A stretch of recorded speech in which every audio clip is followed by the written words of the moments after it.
Hello, ladies and gentlemen, and welcome to this. This is your weekly W Monday Night Raw review. Me back after a 2-week hiatus from W programming. I needed that. I really needed that 2 weeks off this W content because when I watched last night's show, I kind of felt a bit more interested, a bit more intrigued. And I do apologize that this show was not done last night as soon as Raw finished after it went off live off the air on USA Network. The reason why is simply because I was tired. And I fell asleep around 2 a.m. I woke up at around 11. I've watched Monday Night Raw. It's now 3 p.m. My work shift starts at 5. So I've got to crank this out in about 35 minutes. So I do apologize straight up, frankly. I'm sorry if we have live listeners, but I will not be getting to live comments. I apologize. Will not be getting to live comments. However, if you have an opinion that you'll feel really strongly about and you want to ask a question, drop in the comment section once this video is processed, and I will definitely have a look at it. I'm really good at getting the gist of this, of a reply to all comments. I probably have to hold the mic like a fucking goon. The fucking stand broke. Absolute ridiculous. I swear to God, me and mic issues are an absolute joke and a catastrophe. I swear. I mean, once I get paid on Fridays, when I get paid July 1st, I shouldn't be really saying that out loud, but I'm going to purchase a new mic and hopefully it'll be here by Saturday or Sunday. So I might go back to the mic I had before the wire was fucked, and use a stand. Maybe purchase a stand. I think that'd be pretty awesome. But in any event, Monday Night Raw was a show a win, was a show a loss, was a show a tie. Put this in the comments. Again, no live comments because I'm in a kind of a rush. I need to finish this within 35 minutes as of now. So enough of this lollygagging, enough of this pussy fucking around. Let's get on with your weekly Monday Night Raw review. And again, apologies, this is late. I checked the youtube.com/KocoSports and the subscriptions were really down. We lost about 10 subscribers yesterday because we didn't go live, which, you know, what can you do? So the show itself opened up with Seth Rollins. He comes out, he talks about Roman Reigns' suspension and how, basically, in theory, he should be taking out the triple threat match at Battleground. Now, this to me was a decent promo. I liked how it started with Rollins. However, my issue is he was like, guys, I've got a live mic. I got a live mic and I can say whatever I want. I'm not meant to say this, but I'm going to say it anyway. He then goes on to say that he then gets the director, or he asks some jabron in the back to pull up a tweet. But if you weren't meant to say this, how they know to get the tweet ready? If you kind of get what I'm saying. I heard this on I was on a fucking show I listened to as I was walking down someone's intro. I think it might have been Vinny Rue's Raw review, and he basically said that, and it made a whole lot of sense, and I noticed it too. And just so damn frustrating. You know, loopholes like this, and especially as yesterday I did my WF in 1999 episode 1, where I reviewed the January the 4th edition of Monday Night Raw from obviously 1999, where there was no loopholes, everything made sense, great storytelling, just perfection of a Monday Night Raw, really. Now, this show wasn't bad, it wasn't good, it was just average, mediocre, or whatever you want to call it. But again, maybe if we were comparing, win would have, if I gave the January 4th, 1999 edition Monday Night Raw win, in theory, I would technically have to give last night's Raw a loss because of the differences. But as a whole, and because of the standard that we've been given, this is going to be a tie from me because I did enjoy parts. But anyway, back to the promo. He gets interrupted by champion Dean Ambrose. He said the match is still, as it is announced, you know, it's still going to be the triple threat. They get interrupted by AJ Styles. He basically wanted into the match. Same with John Cena. He comes out the same. Stephanie then comes out. She makes Ambrose versus Styles, Rollins versus Cena. If Cena wins his match against Seth Rollins, he'll be entered into the match for the WWE World Heavyweight Championship Battleground. And if Styles wins, he gets entered into the match at Battleground as well. I like this because you're adding stipulations on these matches, giving me a reason to care. And I do like that a lot. Also, it's kind of continuing the Styles Cena feud as well as continuing the main event feud all in one storyline. And I like that. I'm a big fan of that. I hate it when we get wrestling for wrestling's sake. This was a purpose. There was a reason for these matches to be taking place, which I'm a big fan of, and I really like about this week's Monday Night Raw, is that most matches did make sense, apart from a few.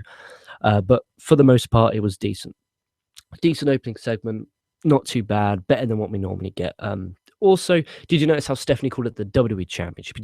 The whole night they didn't call it the WWE World Heavyweight Championship, they called it the WWE Championship, because in my opinion, that's alluding to the fact that the World Championship will be brought back as either the Raw or the SmackDown brand, simply because of the pay-per-view schedule changing. Now we have Clash of Champions, you have No Mercy back, and there's Raw pay-per-views, there's SmackDown pay-per-views. Obviously, the Big Four, like it used to be, will be double co-branded. Obviously, the Rumbles, the Survivor Series, the Slams, the Series, they will be obviously the double, both cohesive brands, Whereas, the Clash of Champions will be Raw, No Mercy will be SmackDown, things like that, like it used to be back in the day.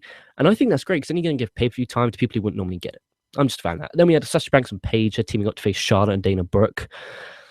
Not much to really say about this. Banks got the win after she made Brooke tap out the Banks statement, obviously leading to a Sasha Banks versus Charlotte match at the Battleground event, if that even takes place. And, with the women, are they going to have 2 belts? I hope not. I hope they have 1. And I hope they do like they did back in the day, where they have the women exclusively on Raw and the Women's Championship exclusively on SmackDown, on Raw, sorry. So the only way you can see women's wrestling is on Raw. I think that could be, maybe the third hour could be like the women's part. So maybe you have an hour of men, an hour of women, then an hour of men.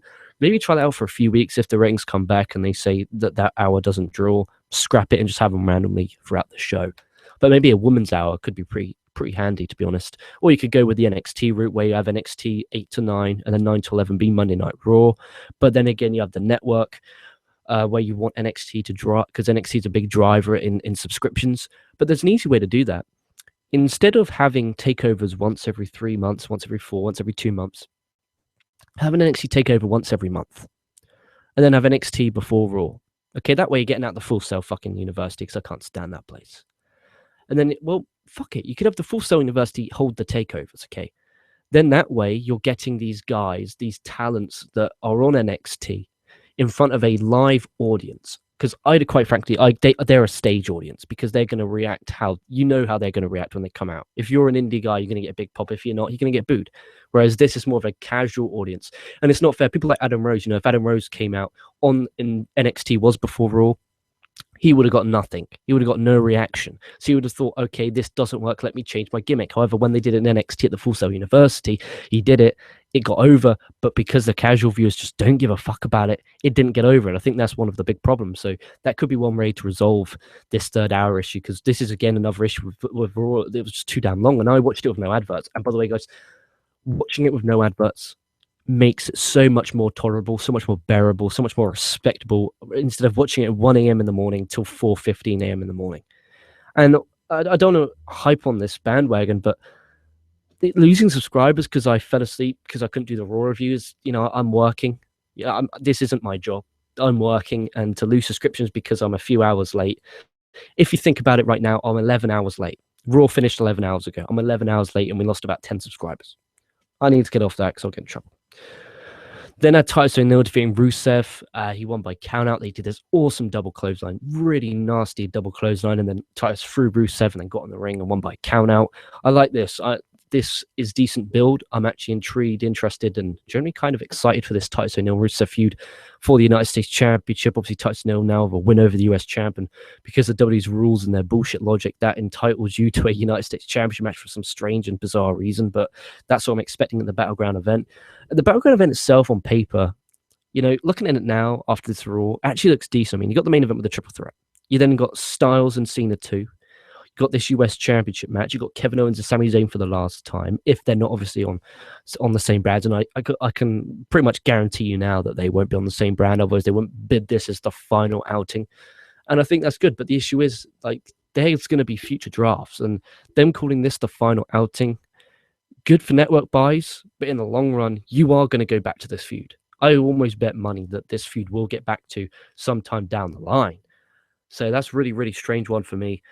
Moving on from that, but as a whole, good job there for the Titus O'Neil and Rusev storyline. It's actually got me intrigued. I'm rooting for Titus there, and I'm not a Titus O'Neil fan. He got a decent pop in Tampa as well, because obviously it's where his hometown, which is where this event took place. Then we had Seth Rollins defeating John Cena. Really good match. I really enjoyed this. I put on my Twitter at LK Wrestling. Follow me, and I just put, these guys are tearing it up. I was there, I had my cup of tea, or I had my toast and my cereal. I was watching in the morning. I woke up about 11 a.m. I just put Raw on my PlayStation because obviously I'm not, quite frankly, I don't care how much money I make from work. I'm not paying for Sky Sports to just watch one thing. If I was an avid fan and I had time to watch different sports, I'd pay for Sky Sports, but I'm not paying £20 a month for Raw and SmackDown. No way. When I could just watch it on Daily Motion or Putlocker or Fodlock or anything like that. So that's what I'm going to do. And if you have a PlayStation 4, you can have it up on your big screen in your room. So that's what I tend to do, is I have that up on my big screen in my room, and I watch that as I have my breakfast. And this was the match where I was just getting to my toast, and I put my toast down. I sat back, relaxed. I had my cup of tea in my hand, and I enjoyed this a lot. It's so different watching it at 11 a.m. compared to me, especially watching it. And everyone out here lives in England. All these Americans, I have to stay up to 11 p.m. and I've got work tomorrow morning.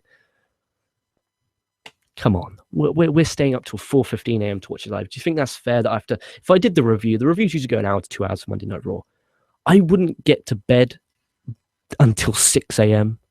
to then get up for 11, 5 hours kip, or I could go to sleep at 1, get up at 11, 10 hours kip. I'm gonna be rowdy, I'm gonna be happy, and I'm gonna enjoy work in a minute. There's a lot of difference. There is times where a pay-per-view or a special, I will go live, and I will in the future. Just last night, I physically couldn't because of work, and I was tired after work, and I do apologize. Honestly, I do apologize. But this was a very good match. In my opinion, match of the night. If you're going to go back and watch anything from this show, watch this match. Really enjoyed it. Seth Rollins got the win. Basically, Cena had Rollins in the STF submission maneuver, but he got distracted by the club. That allowed Rollins to hit Cena with the pedigree to get the win. 2 matches since Cena's been back, at least on television anyway, and 2 times Cena's lost, unless he had a match last week. So I didn't watch last week's Raw. He wasn't on SmackDown because they only made a big deal about it on the Twitter machine, and I didn't see a big deal about SmackDown because, until July 19th, quite frankly, SmackDown's unwatchable. But no, I enjoyed this. Props to these guys. They went out there, had a great match. I loved Cena's jump off the ropes into the DDT. I loved how Rollins took that missed frog splash, took it nicely, and I just enjoyed this match. I think these guys have great chemistry. I loved their program in the summer over the US and the WWE Championship at SummerSlam and Night of Champions. I was a big fan of that, and I liked that, enjoyed it. And I'm liking how they're kind of, there was a reason to care. It wasn't just, look, Seth Rollins and Cena are wrestling, 2 big stars. No, it's Seth Rollins wants to beat John Cena to keep John Cena out of the match. Cena wants to beat Rollins because he wants in. I like that. I dig that a lot. I was talking about that a lot on the Attitude Era review that I did yesterday, which you should check out. Please check that out. I'm really happy with that series, and I'm really happy with the feedback. Everyone who left a comment, thank you so much. There was not one negative comment. I think we're up to 34 comments on that video. That's really great, and I really appreciate it. I love it when we get interactive. I really am a big fan of that. Then we had Enzo Amore and Big Cass. They defeated the Jobbers. Then after the match, Social Outcasts, the Social Outcasts returned, claiming to be hard. That was pretty much it. Cass then big boot Heath Slater. Off we go. This isn't going to be. I hope it's not a program because I think Curtis Axel deserves way much better. That's just me being a Curtis Axel mark. He's one of those guys I just like because when I was younger, I liked him. Simple as that. I don't know why. I don't know how. I'm just an Axel fan. But Moore and Cash, they went out there. They got the win with the rocket launcher, and then Outcasts come out. Not much to talk about. Speaking of not much to talk about, Becky Lynch versus Summer didn't happen. Natalia was on commentary, so basically Lynch left the ring and basically attacked her. Again, this is this kind of like lower mid-card feud that I'm now expecting more of on the Raw and SmackDown brand split.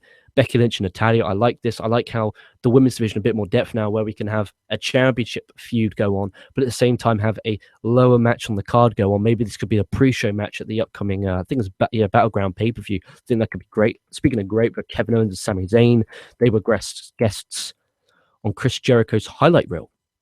They argued, and then they finally agreed to a match at Battleground, and they double super kicked Jericho. That's pretty much how that went down, to summarize. But to actually break it down, I thought Sami Zayn's promo was very good. It was passionate. It was intense. It didn't feel scripted. It felt like he was actually going out there and talking from the heart.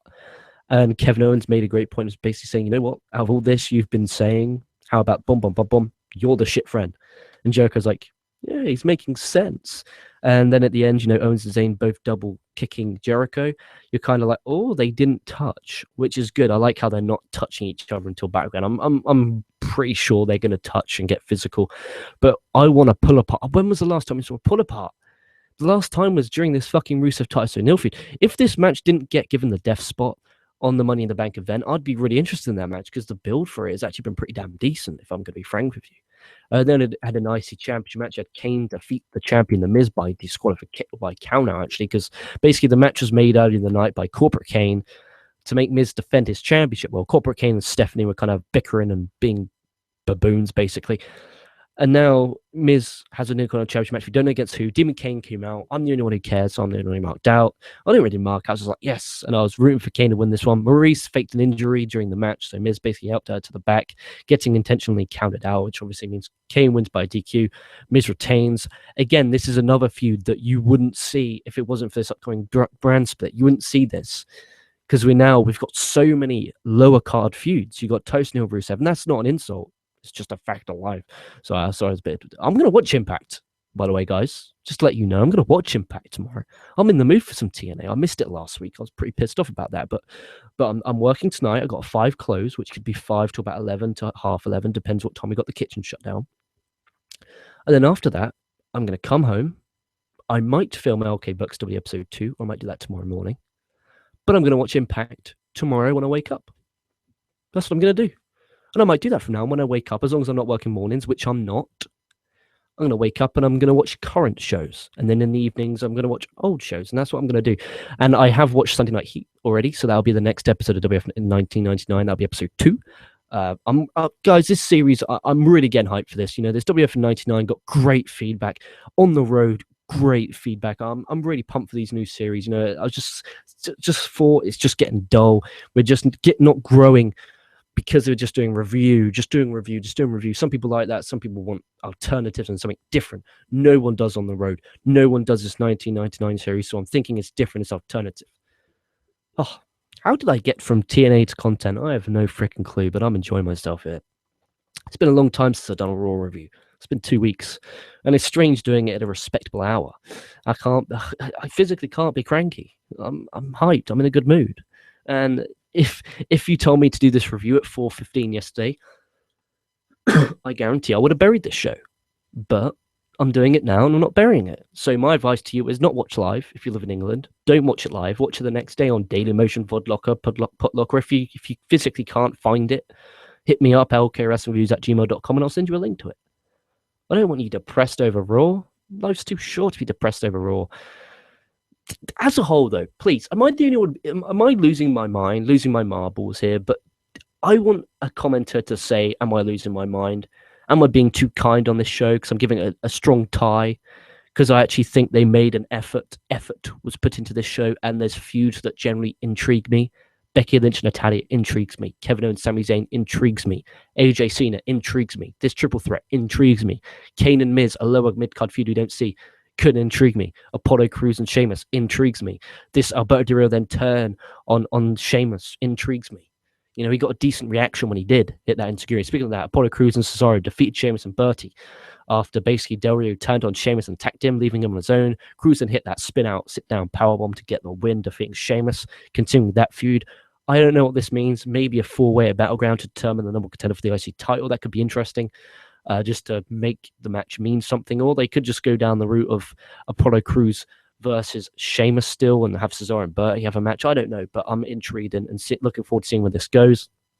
New Day came out dressed as the Wyatt family.